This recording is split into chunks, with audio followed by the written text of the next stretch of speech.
గత ఇంటర్వ్యూలో finally to conclude Pawan Kalyan and TDP party రెండు మాత్రమే అలయన్స్ ఉన్నాయి ఏపీ విషయానికి వస్తే. ఇప్పుడు బీజేపీ కూడా అక్కడ జత కట్టింది. ఏమైనా మార్పులు ఉంటాయా మీరు చెప్పిన గత ప్రిడిక్షన్స్? అంటే ఆ మూడు పార్టీలు కలుపుకొని చాలా స్ట్రాంగ్ గా జగన్ గారి పైకి ఇప్పుడు దూసుకొస్తూ ఉన్నాయి. అండ్ మళ్ళీ జగన్ గారు విన్ అవుతారని మీరు చెప్పారు అఫ్ కోర్స్, కానీ రియాలిటీ కొంత టఫ్ గా ఉంది అని సర్వేలు చెప్తూ ఉన్నాయి. గ్రౌండ్ రియాలిటీ వీళ్ళ కూటమికే అవకాశం. అప్పుడు నేను కూడా రివ్యూయర్ అయితా, లేకపోతే నేను ఒక పొలిటికల్ అనలిస్ట్ అయితా, నేను జ్యోతిష్కుని ఎందుకు అయితా? నేను నమ్మిన సిద్ధాంతం ప్రకారం నేను పోతా. నాకు రిజల్ట్ నెగిటివ్ రాని పాజిటివ్ రాని నాకు అనవసరం. నేను చెప్పాలనుకున్నది చెప్తా. దానికి కూడా నేను ఫేస్ చేయడానికి సిద్ధంగా ఉంటా. నేను దానికి కూడా సిద్ధంగానే ఉంటా. బట్ నేను రివ్యూలను చూసి, నేను సర్వేలను చూసి నేను మాట్లాడలేదు. నేను ఒక జాతకాన్ని నమ్ముకున్నా, జాతకాన్ని బేస్ చేసుకుని చెప్తున్నా అంతే. అది రిజల్ట్ అనేది నేను చెప్పిన జాతకమే బేస్ తప్ప ఈ వచ్చే సర్వేలు కానీ గ్రౌండ్ రియాలిటీ నాకు అనవసరం. జాతకాలే బేస్. సో మర్చిపోరని చెప్పొచ్చు కదా బాబు గారు, అలాగే బాలయ్య గారు, లోకేష్ గారు. ఆంధ్రప్రదేశ్లో రోజా గారిది టఫ్ ఉంటుంది, ఓకే, అంబటి రాంబాబు గారిది టఫ్ ఉంటుంది, మినిస్టర్ అమర్నాథ్ది టఫ్ ఉంటుంది. సో మూడు వైసీపీ వాళ్ళకు ఎగనెస్ట్ గా చెప్పిన ఎంత ఆనందం. అలాగే కుప్పంలో చంద్రబాబు గారు చాలుగా ఈ మూడే, మళ్ళీ దీన్ని మిక్సప్ చేయదు. మూడు ఆనందంగా కూడా ఎంజాయ్ చేస్తాను. అంటే వైసీపీ వాళ్ళ గురించి చెప్పారు కదా, వైసీపీ అంటున్న వైనాట్ కుప్పం గురించి ఒకసారి అదే చెప్తున్నా. ఈ మూడైతే కన్ఫర్మ్, ఈ మూడు టగ్ ఆఫర్ ఉంటాయి. ఆ ముగ్గురులో ఎవరైనా గెలిస్తే నేను టగ్ ఆఫర్ ఉంటాయి. ఇప్పుడు టైట్ అని చెప్తున్నా కానీ ఓడిపోతారని చెప్తలేను కదమ్మా. ఓకే, నేను టైట్ అని చెప్తున్నా. నేను ఓడిపోతారు అని చెప్పట్లేదు, ఇక్కడ అండర్లైన్ చేసుకోవాలి. టైట్ అని చెప్తున్నా. ఎట్లయితే అందరు అదే చెప్తున్నారో నేను కూడా అదే చెప్తున్నా. ఇప్పుడు ఆంధ్రప్రదేశ్లో ఒక 79 సీట్లు వన్ సైడ్ ఉంటాయి. 79 అంటే ఇంచుమించు 80 సీట్లు అనుకో. 80 సీట్లు వన్ సైడ్ ఉంటాయి. 80 పోతే ఇంకా ఇంచుమించు 95 సీట్లలో ఒక 35 సీట్స్ టఫ్ ఉంటాయి, మిగిలిన ఇంకో పార్టీకి ఉంటాయి. Okay, right. One more question. నెల్లూరుకి సంబంధించి చాలా మంది రెడ్డి కమ్యూనిటీ లీడర్స్ టీడీపీలోకి వచ్చారు కదా, బట్ ఇప్పుడు అక్కడ విజయసాయి రెడ్డి గారు బరిలో నిల్చున్నారు ఎంపీ క్యాండిడేట్ గా. ఎలా అనిపిస్తుంది? నిన్న జగన్మోహన్ రెడ్డి గారు చాలా ప్రత్యేకంగా అక్కడ ఒక డే అంతా కేటాయించారు. డే లాంగ్ అక్కడే ఉండి ఆ లీడర్స్ తో ఎమర్జ్ అయ్యి మీటింగ్స్ కూడా కండక్ట్ చేశారు. ఆ జిల్లా ప్రభావం విజయసాయి రెడ్డి గారి ఒక 10% ఎడ్జ్ ఉంటుంది విజయసాయి రెడ్డి గారికి. ఓకే, వేమిరెడ్డి ప్రభాకర్ రెడ్డి గారి మీద కంపేర్ చేస్తే ఆయన అనుకుంటా కదా. అవును, వేమిరెడ్డి గారు ఆయన రీసెంట్ గా వైసీపీ నుంచి జాతకాన్ని బట్టి మాట్లాడుతున్నా, అందుకనే పేరు మాట్లాడినా. ఆయన జాతకం తెలుసు కాబట్టి, రెండు జాతకాలు తెలుసు కాబట్టి ఒక 10% ఎడ్జ్ ఉంటుంది విజయసాయి రెడ్డి గారికి. విజయసాయి రెడ్డికి ఎడ్జ్ ఉంటుంది. మిమ్మల్ని ఒక క్వశ్చన్ అడగాలి, అంటే మీ అభిప్రాయం ఏంటి అనేది. చాలా మంది చాలా సంవత్సరాలుగా మన సంప్రదాయాల్ని, లేదంటే మన కట్టుబాట్లు అవ్వచ్చు, మన సనాతన ధర్మం గురించి భక్తి ప్రవచనాలు ఇస్తూ ఉంటారు.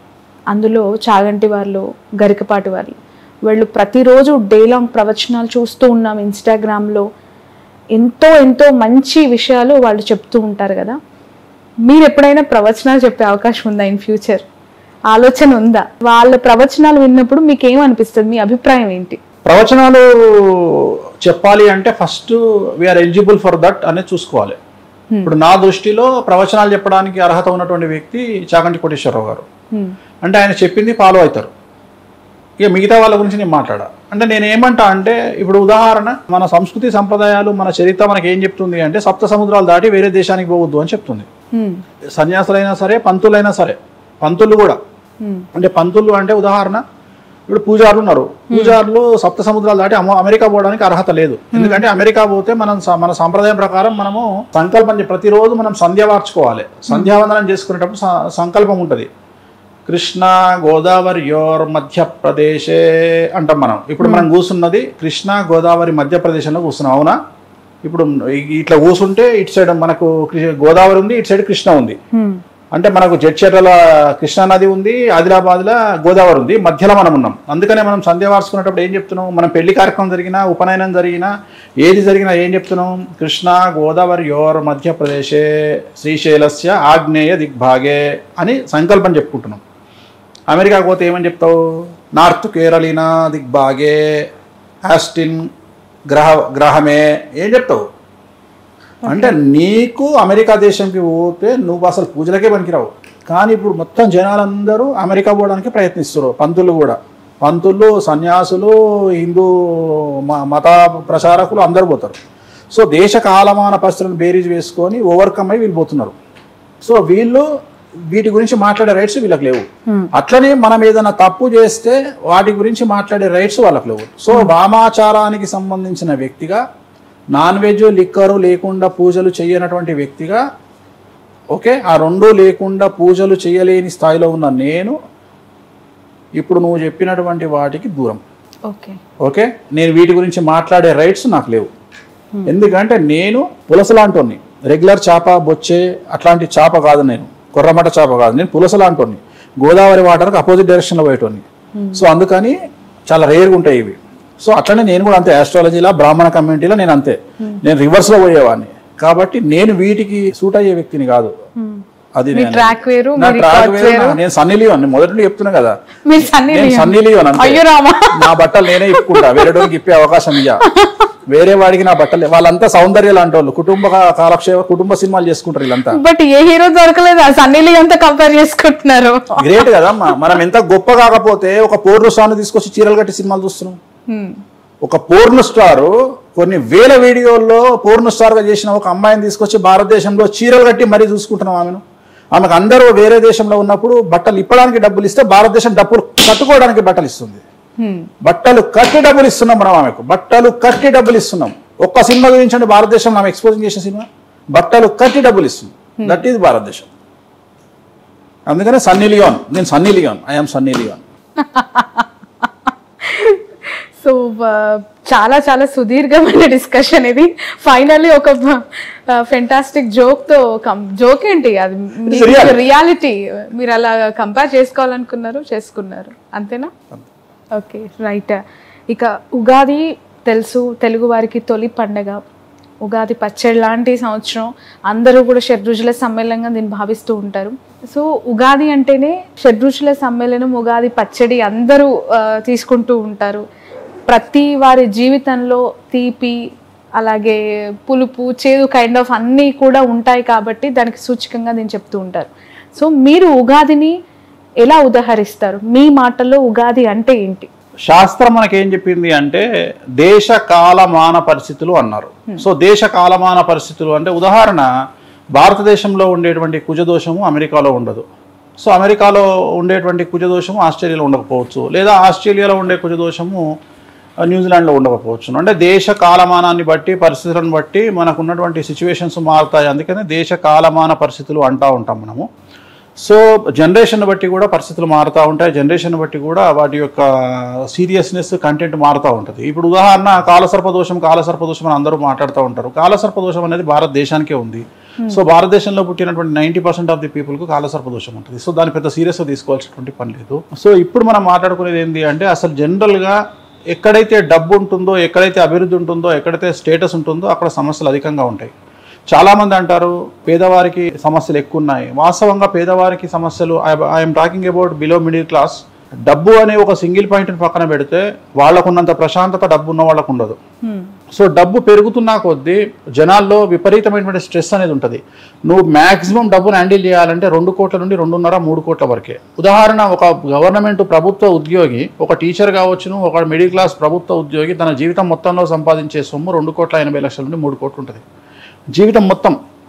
కానీ అదే డబ్బున్నోళ్ళ పరిస్థితి ఎలా ఉంటుంది అంటే నిద్ర ఉండదు, తిండి ఉండదు, స్ట్రెస్, సో బీపీ, షుగర్లు. ఎందుకంటే డబ్బు పెరుగుతున్న కొద్దీ మనిషికి వాటిని దాచుకోవాల్సినటువంటి పరిస్థితి, వాటిని ఇన్వెస్ట్ చేయాల్సిన పరిస్థితి, చాలా సమస్యలు వస్తూ ఉంటాయి. సో అందుకనే ఈ జనరేషన్లో మానసికమైన దృఢత్వం అనేది చాలా అవసరం మనిషికి. సో మనం అభివృద్ధి చెందినా మన మీద రాళ్ళేస్తారు. అంటే ఉదాహరణ, ఎగ్జాంపుల్ నేనే ఉన్నా, నేను చెప్పింది ఒక్కటి జరగకపోతే డ్యామేజ్ చేయడానికి 100 మంది రెడీగా ఉంటారు తప్ప చెప్పింది జరిగితే వెన్నుదట్టడానికి ఒక్కడు కూడా ముందు ఉండడు. సో అట్లనే ప్రతి మనిషి జీవితంలో ఒక సమస్య వచ్చినప్పుడు దాన్ని చాలా వరకు జనాలు దాడి చేయడానికి ప్రయత్నం చేస్తారు తప్ప అతన్ని వెన్నుదట్టి ప్రోత్సహించి ఆ సమస్య నుండి బయటికి తీసుకురావడానికి ప్రయత్నం చేయదు మన సమాజం. మన సమాజమే అలాగా ఉంది. ప్రస్తుత సమాజము సినిమాటిక్ పోకడలకు చాలా దగ్గరగా మనం జీవన శైలి లేకున్నా సినిమాల్లో చూపించే వాటికి చాలా విచిత్రంగా ఉంది. ఉదాహరణ, టీవీలో ఒక సినిమాలో ఉమ్మడి కుటుంబాన్ని చాలా గొప్పగా చూపిస్తే చప్పట్లు కొట్టి సినిమాని సూపర్ హిట్ చేస్తాం మనం. కానీ మన ఇంట్లో ఉమ్మడి కుటుంబం అంటే మనకే బోర్ కొడుతుంది. లేదా మన ఇంట్లో మన గెస్ట్లు ఒక 2 రోజులు ఇంట్లో ఉంటే తట్టుకోలేనటువంటి పరిస్థితి. వివాహం 16 రోజులు చేసుకునేటువంటి పండగ ఇవాళ మనకు 1 డే మ్యారేజ్ కిందకి వచ్చింది. మార్నింగ్ ఎదుర్కోళ్ళు, ఈవినింగ్ కల్లా అప్పగింతలతో కార్యక్రమం అయిపోతూ ఉంది. సో మనం ఏమైపోతుంది, సంకుచిత మనస్తత్వాలు, మైక్రో ఫ్యామిలీస్, మినీ ఫ్యామిలీస్ అయిపోయి, సో సమాజం అంతా కూడా ఒక వెన్నుదట్టి ప్రోత్సహించి ఒక మనిషికి ఇంట్లో ఒక అన్నకు సపోర్టు, ఒక తమ్మునికి సపోర్ట్ ఇది లేదు. ఎంతసేపు తమ్ముడు సంపాదించిండని అన్న కోపం, అన్నకు సంపాదించిండని తమ్ముడు కోపం, అక్క సంపాదించిందని చెల్లె కోపం. అంటే ఎంత ప్రేమగా మాట్లాడుకున్నా ఇన్నర్ కరెంట్గా వాళ్ళ మనసుల్లో ఉన్నది ఏంటంటే ఎట్టి పరిస్థితుల్లో వేరే వ్యక్తి అభివృద్ధిలోకి రావద్దు, వేరే వ్యక్తి అభివృద్ధిలోకి రావు. ఇదే ఆలోచన, ఎంతసేపు ఇదే ఆలోచన. ఒక పెద్ద ఈ మధ్యకాలంలో నేను ఒక ఉదాహరణ చెప్తా. ఒక పెద్ద కార్యక్రమానికి నేను వెళ్ళడం జరిగింది, చాలా పెద్ద కార్యక్రమానికి వెళ్తే ఒక హీరో వచ్చాడు, ఒక ప్రముఖ హీరో వచ్చాడు అక్కడికి. నేను నా ప్రిడిక్షన్స్లో వాళ్ళకి సంబంధించి కొన్ని ప్రిడిక్షన్ చెప్పడం జరిగింది. అంటే వాళ్ళకి నెగిటివ్గా ప్రిడిక్షన్ చెప్పడం జరిగింది. జరిగినాయి, అవి జరగకపోవడం అనేది ఏం లేదు, 100కు 1,000% జరిగినాయి. సో అక్కడికి వచ్చిన హీరో చెప్పింది ఏంటంటే ఆర్గనైజర్స్కి, వేణుస్వామిని స్టేజ్ మీదకి తీసుకొస్తే నేను ఇక్కడ వెళ్ళిపోతాను. సో ఎంత సిల్లీ అనిపించింది అంటే, నేను నా దగ్గరకు వచ్చి ఎవరైతే వాళ్ళు ఉన్నారో ఆ ప్రోగ్రాం నిర్వాహకులు నా దగ్గరకు వచ్చి, స్వామి మమ్మల్ని క్షమించండి, యాక్చువల్గా ఈ ప్రోగ్రామ్ కాన్సెప్టే మీ గురించి పెట్టినాము, మీలాంటి వాళ్ళ కోసం పెట్టినాము, కానీ ఇక్కడ పరిస్థితి ఏంటి అంటే వచ్చినటువంటి హీరో మీరు కనుక స్టేజ్ ఎక్కితే ఆయన దిగిపోతా అంటున్నాడు, సో నన్ను ఏం చేయమంటారు అని చెప్పి నా దగ్గరకు వచ్చి ఇద్దరే హీరోలు, అందులో తెలియదమ్మా, నాకు ఐడియా లేదు, నిజంగా ఐడియా లేదు. సరే వాళ్ళ కర్మ నాకు చెప్పే. ఇప్పుడు మనము కర్నూలు, అనంతపురం, విజయవాడనో, విశాఖపట్నమో బై రోడ్లో పోతుంటే మనకు కార్లో పోతుంటే మనకు ఏకాచము ద్వయము అని 2 అంటాం మనము. వచ్చింది పక్కన మన దగ్గర వాటర్ బాటిల్ లేవు, పక్కన చెరువు ఉంది, పోయి కడుక్కోవాలి. నేను కడుక్కోను, మా శత్రువు ఈ ఊర్లోనే ఉంటాడు, ఆ ఊర్లో ఉన్న చెరువు కాబట్టి నేను కడుక్కోను అంటే అయితే మనకే నష్టం, కానీ చెరువుకి అయితే నష్టం లేదు కదా. సో నాకు వచ్చేది ఏముంది? ఇప్పుడు నేను చెప్పితే ఒకటే మాట అమ్మా, వేణుస్వామి నెగిటివ్గా చెప్తాడు అనే వాళ్ళకు నేను ఇచ్చే సమాధానం ఒకటే. నాకు తెలిసి ఈ జనరేషన్లో 90% ఆఫ్ ది పీపుల్ ఫ్లైట్ ఎక్కుతున్నారు.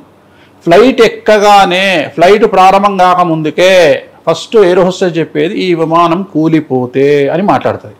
ఈ విమానం కూలిపోతే, ఈ విమానం నీళ్ళలో పడితే, ఈ విమానానికి ఏమైనా మాయరోగం వస్తే, ఈ మాయరోగం వచ్చి మనం పడిపోతే, ఇగో ఈ జాకెట్ వేసుకోండి, ఈ ఆక్సిజన్ పెట్టుకోండి అంటే అప్పుడు మనం ఏమనాలి? శుభం పలకరా పెళ్లి కొడుక అంటే ఇది మనం ఫ్లైట్ ఎక్కినాము, ఇవన్నీ బండబూతులు మనకు చెప్తుంది, చచ్చిపోతామని చెప్తుంది. ఎంతవరకు సమంజసం? తిట్టుకుంటామా మనం? తిట్టుకోము. ఆఫ్టర్ ఆల్ ఒక జ్యోతిష్కుడు చెప్పేది పక్కన పెడితే సైంటిఫిక్, మేము ప్రూవ్, మేము తోపులం, మేము తూరుంలో, మేము సమాజాన్ని ఉద్ధరిస్తాం, మేము ప్రపంచాన్ని మారుస్తామని చెప్పుకునే సైన్స్ ఫ్లైట్ ఎక్కగానే ఎందుకు చెప్తున్నారు? ఈ ఫ్లైట్ చెరువులో పడుతుంది, నీళ్ళలో పడుతుంది, ఈ ఫ్లైట్లో ఒకవేళ ఆక్సిజన్ అందకపోతే ఇది వేసుకోండి, అది వేసుకోండి అంటే ఎట్లయితే వాళ్ళు జాగ్రత్తలు చెప్తున్నారో నా జీవితంలో కూడా నేను యాజ్ ఎ ప్రిడిక్షన్ నేను ఇలాగే జాగ్రత్తలు చెప్తా. సో జాతకాలు కలవకపోతే విడిపోతారని చెప్తా, రోగాలు వస్తాయి, జాతకాలు బాగాలేకపోతే రోగాలు వస్తాయి అని చెప్తా. వాటి గురించి నేను మళ్ళీ సో ఇవన్నీ నేను ప్రిడిక్షన్ ఇలా చెప్తా ఉంటా. కాబట్టి నేను ఎందుకు చెప్తా ఉన్నాను, దేశ కాలమాన పరిస్థితులను బట్టి మనుషుల్లో సంకుచితమైన మనస్తత్వం. పేరుకు హీరో అవ్వచ్చు, నాకు తెలిసి చాలా పెద్ద హీరో ఇవాళ ఒక హీరోయిన్ని తొక్కేసిండ్రు, ఎటు కాకుండా చేసిరు. ఒక పెద్ద డైరెక్టర్ ఒక హీరోయిన్ తొక్కేసిరు. అసలు వాళ్ళ లెవెల్కు వీళ్ళు పనికే రారు. సో చాలా టాలీవుడ్లో మంచి ఫేమస్ ఉన్నటువంటి హీరోయిన్, పెద్ద సినిమాలు చేసినటువంటి హీరోయిన్ ఇవాళ ఆ హీరోయిన్ సినిమాలు మరీ చేతుల్లో నుండి అగ్రిమెంట్ క్యాన్సిల్ చేయించి ఆమెను ఇంటికి పంపిస్తున్న పరిస్థితి. అంటే నేను ఎందుకు చెప్తున్నా అంటే, మనం ఎదగడం కంటే కూడా ఎదుటి వ్యక్తిని మనం టార్గెట్ చేయడానికి ఎక్కువ సమయం కేటాయిస్తున్నామేమో ఈ జనరేషన్లో అనేటువంటిది నా ఉద్దేశం. అంటే సమాజం గురించి మాట్లాడుతూ ఉన్నా. సో ఇది తప్పు. ఎదుటి వ్యక్తి కడుపు మీద ఎప్పుడు కొట్టొద్దు. కొడితే నీకు కోపం ఉంటే ఎదుటి వ్యక్తిని గల్లాబట్టి చెంపమించి కొట్టు, కానీ ఎప్పుడు కడుపు మించి కొట్టొద్దు, మానసికంగా కొట్టొద్దు. వాళ్ళు ఎంత పెద్ద వాళ్ళైనా తిరిగి మళ్ళీ దాన్ని ఫేస్ చేయాల్సి వస్తుంది. అంటే ఒక వ్యక్తి కడుపు మీద కానీ మనసు మీద కానీ మనం కొట్టినట్లయితే ఖచ్చితంగా తిరిగి మళ్ళీ మనకు బూమరాంగ్ మళ్ళీ మనల్ని కొడుతుంది. అందుకని ఆ 2 ప్లేసుల్లో కొట్టకండి, మనసు మీద కొట్టకండి ప్లస్ పొట్ట మీద కొట్టకండి. మీరు ఎక్కడ కొట్టినా పర్వాలేదు, చెంప మీద కొట్టండి పిలిచి, మీకు కోపం ఉంటే ఈపులో కొట్టండి. కానీ ఈ 2 ప్లేసుల్లో కొట్టడం వల్ల ఖచ్చితంగా బూమరాంగ్ అయ్యి జీవితంలో మళ్ళీ మిమ్మల్నే అది ఖచ్చితంగా వెతుక్కుంటూ కర్మ ఫలితం అనేది అనుభవించక తప్పదు. ఎవరైనా సరే గుర్తుంచుకోండి. రైట్. అయితే మొదటగా మిమ్మల్ని నేను ఈరోజు ఈ ఇంటర్వ్యూ స్టార్ట్ చేయగానే అడగాలనుకుంది ఏంటంటే, ఇప్పుడు ఆపరేషన్ లేకుండానే మోకాళ్లకు ప్లాస్మా ట్రీట్మెంట్, మీ ఆర్థోపెటిక్ సమస్యలన్నిటికీ రోబోటిక్ టెక్నాలజీ ద్వారా తక్కువ ఖర్చుతో శాశ్వత పరిష్కారం, ఫ్రీ కన్సల్టేషన్, ప్రతి ట్రీట్మెంట్ పై 20% డిస్కౌంట్. ఈ ఆఫర్ కొద్ది రోజులు మాత్రమే, త్వరపడండి. V9 hospitals 9281465842.